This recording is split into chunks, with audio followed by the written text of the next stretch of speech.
Hello everyone, this is Dr. Shadwali and welcome to Wellness on My Plate. This is video especially for the viewer जिसने 3 questions पूछे थे। उसमें से पहला question मैं ले लेती हूँ कि उन्होंने पूछा था कि जनरली मसल मास बढ़ाने के लिए, फिर स्ट्रेंथ बढ़ाने के लिए बहुत सारा प्रोटीन हम लोग खाते हैं या फिर प्रोटीन का सजेशन दिया जाता है।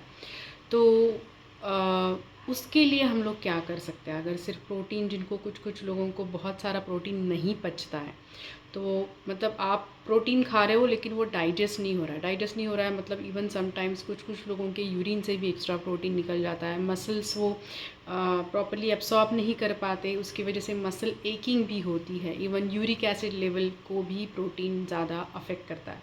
तो what is the solution for that? Even आप जब भी as a Ayurveda point of view चीज़ें देखते हैं, तो वो सिर्फ मसल मास या फिर सिर्फ उसकी मसल की स्ट्रेंथ बढ़ाने के लिए हम लोग नहीं सोचते। वी एक्चुअली थिंक कि स्टार्टिंग के 7 धातु रहते हैं, रस रक्त मांस मेद दम अस्थि मज्जा और शुक्र। तो वो सातों के सातों धातुओं को प्रॉपरली पोषण कैसे मिल सकता है, और वो जब भी वो ड्रिपिंग होती है हमारे, जब भी अन्न रस पचता है और उसका जब भी वो प्रॉपरली जब भी धातुओं की निर्मित होती है, बोन बन रहा है, मेरा ब्रेन बन रहा है, मेरे अंदर की जो बोन मैरो बन रही है, मसल्स बन रहे हैं, स्किन बन रही है, तो वो लेवल पे एक्चुअली वो काम होना बहुत ज़्यादा ज़रूरी है। तो अगर मुझे मसल मास या फिर स्ट्रेंथ बढ़ानी है, typically this is the third धातु हम लोग जो बोलते हैं, तो उसकी अगर स्ट्रेंथ बढ़ानी है तो आप स्ट्रक्चरली देखोगे तो muscle mass is related with the Prithvi तत्व।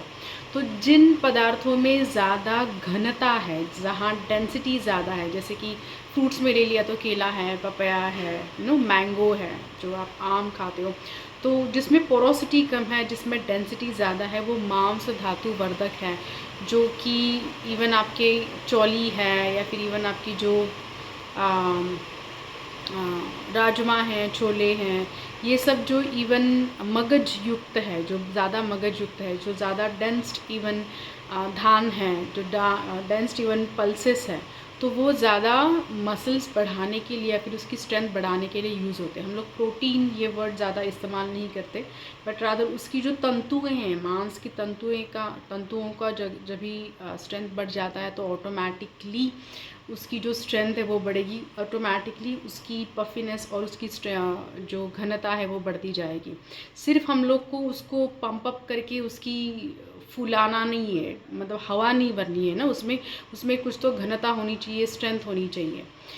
दूसरी चीज़, फूड्स में भी अगर आप जब भी देखते हो कि आपकी जो फूड्स बेसिकली आपकी इसमें आते हैं, क्रीपर्स पे आते हैं, जैसे कि पेठा है, इवन दूधी है, जो वाटरी द्रव्य है थोड़े से, इवन तो वो वाटर से बेसिकली उसमें क्या होता है कि आपकी जो मसल्स के रिलेटेड जो भी इम्प्योरिटीज़ है वो क्लीन होने के लिए वो जल तत्व जो आयन बेस्ड है ना बेसिकली, तो वो क्लीन करने के लिए ज़्यादा इफ़ेक्टिव होता है।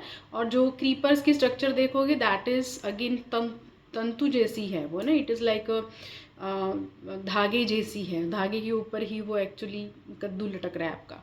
तो वो एक्चुअली डीपर लेवल पे तंतुओं का काम करने की, उसकी इलास्टिसिटी, उसकी स्ट्रेंथ, उसकी जो एक इलास्टिसिटी रहती है वो बढ़ाने के लिए वो काम आती है। तो वैसे ही सब्ज़ी आप इस्तेमाल कर सकते हो, तो उससे भी बढ़ता है। सिर्फ घनता वाले पदार्थ नहीं खाएं, क्योंकि उसमें घनता से उसकी वॉल्यूम बढ़ेगी, लेकिन जो उसकी स्ट्रेंथ है, वो स्ट्रेंथ बढ़ाने के लिए उसकी एब्सॉर्प्शन तो पहले होनी चाहिए। अगर एब्सॉर्प्शन ही चीज़ों की नहीं हो रही तो उसकी स्ट्रेंथ कहाँ से ही बढ़ेगी।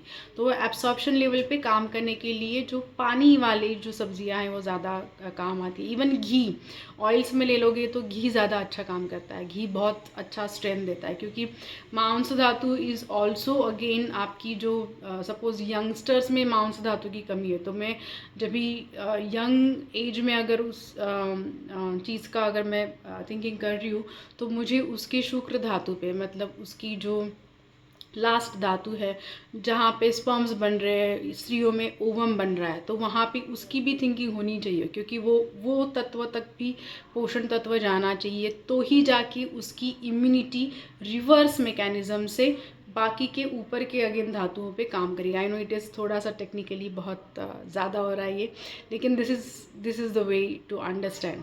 तो वो रिवर्स मैकेनिज़्म से भी उसकी एक्चुअली स्ट्रेंथ बढ़ती है। तो घी अच्छे से काम करता है एक।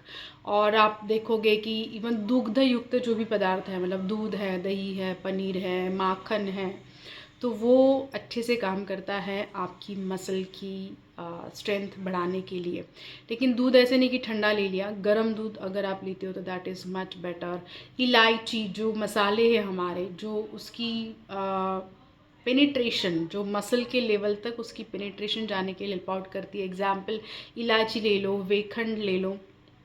तो ये जो सिंपल सिंपल इवन मसाले हैं, इवन आपका दालचीनी ले लो।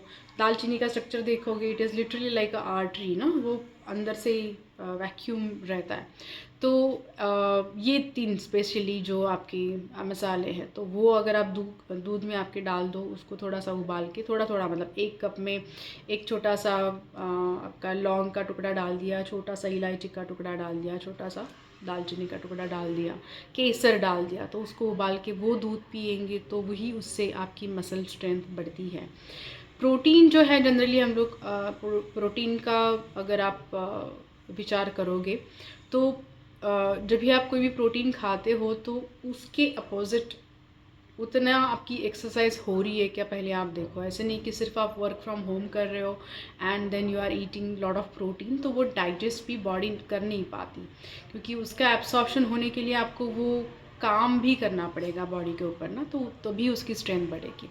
तो इवन खाने के इसमें आप अगर आप देखोगे, सिंपल च्यवनप्राश भी अच्छा काम करता है, बिकॉज आंवला के जूस से ज़्यादा पूरा आंवला खाएं विथ इट्स फाइबर, तो वो मसल पे ज़्यादा अच्छा काम करेगा। च्यवनप्राश जहाँ पे घन तत्व ज़्यादा है ना, हम लोग को जूस नहीं चाहिए, अभी मांस धातु पे काम करना है। And in general very very important कि इवन जो मीट है बेसिकली आपका, इवन जो फिश है या फिर इवन चिकन है, तो हम लोग बोलते हैं कि समान से समान की वृद्धि होती है, तो वो मांस धातु से ही मांस की वृद्धि होगी। I am not promoting here any kind of a vegetarian और नॉन वेजिटेरियन फूड, जो भी आयुर्वेद का पॉइंट ऑफ व्यू है मैं जस्ट बता रही हूँ।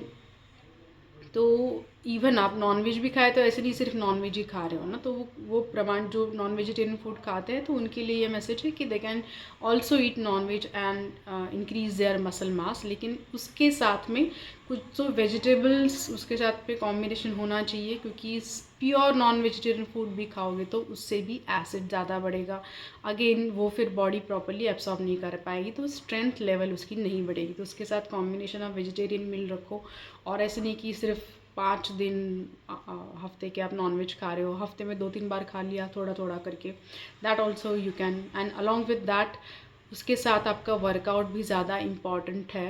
And very very important again on that note is your mental strength also, क्योंकि आपकी जब तक मेंटल पावर आप बढ़ाओगे नहीं, वो मैसेज आपकी मसल तंतुओं तक भी नहीं जाता। तो that is how physically and mentally also things work. So this is the answer for the one question. I know ये एक question के लिए ही इतना टाइम गया, but this is how the detailing is important. Thank you so much.